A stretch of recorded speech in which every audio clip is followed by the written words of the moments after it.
A lower receiver is a lower receiver is a lower receiver is a lower receiver. Today we're going to be talking about Anderson parts. There's some controversy. Should I buy that? It seems kind of cheap for, compared to the other prices. And the answer is yes, you should buy these cheap parts. I'm going to tell you my thought on them and my experience. The gun you just saw, this one right here, the entire lower, everything was Anderson in it. What makes a good part? Price can make a good part if you think about it. How long does it actually have to last, right? If you're building a survival rifle and you need everything to be 100%, I may or may not recommend to you to buy an Anderson trigger group. Reason being, I had a disconnector. This is a brand new one they sent me for free. And they sent me a new bolt catch, and I just dropped it, and a new cotter pin.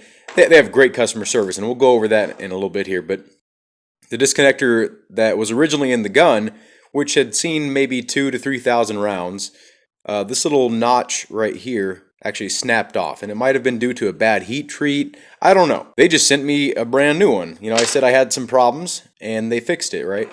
So this is not my survival rifle, right? I didn't build it to be the absolute best gun it could be. I built it to be cheap.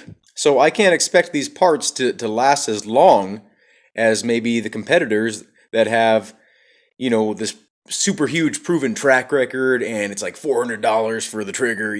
They're not directly competing with those companies or those products. Do I recommend Anderson products? Yes. Do I recommend it for a top tier whatever build? Maybe not. This lower receiver costs $50. It has an integrated trigger guard. It's a forged receiver, the highest quality aluminum that I usually see out there.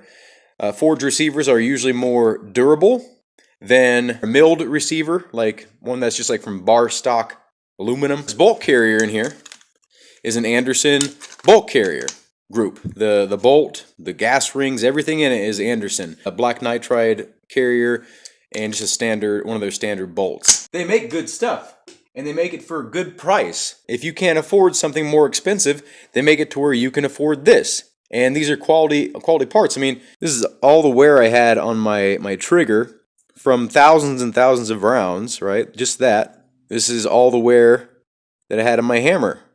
Just that, and then just that little bit on the disconnector. I shaved this off. I was experimenting, and I took that off with a Dremel. But that has nothing to do with the function or whatever.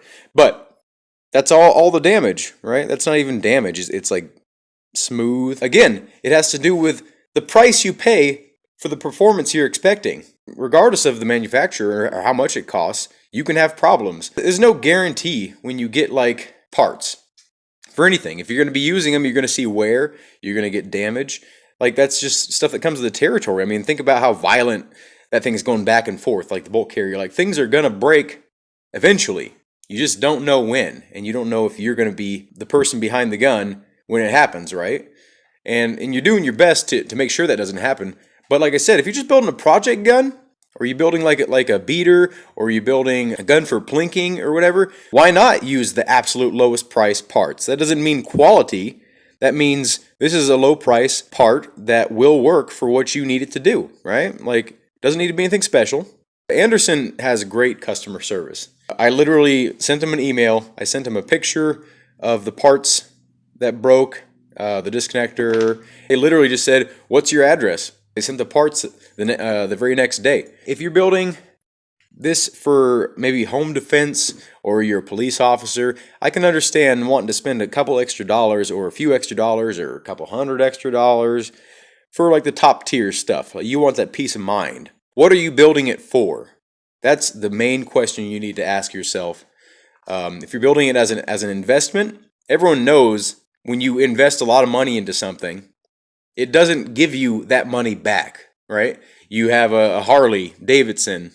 My dad did this, and he spent thousands of dollars on it, and then he ended up selling the bike for well less than what he paid for all those aftermarket parts that he put on it. So I'm gonna close this video out, and just to remind you, even in a survival gun, think about this. This Anderson lower survived 2,000 to 3,000 rounds without failure. You know, what would you ask for? You think you're going to have a lot of time to practice or shoot like boxes of ammunition if you're in a survival situation? No, you're going to like maybe take one shot if it ever presents itself. Like that's what a survival rifle is to me. Now I'm not saying like, you know, you're stupid for buying an expensive rifle for survival reasons or whatever. You do what you feel is best for you. You know, I'm not arguing that. But for me, this served my purposes, and I still have extra parts. I have extra springs, extra parts. God. Anyway, I'm just going to ramble on about this forever. Hope you enjoyed this video and my sort of take on low price parts. Thank you for watching. Have a good day, and I hope to see you in a future video.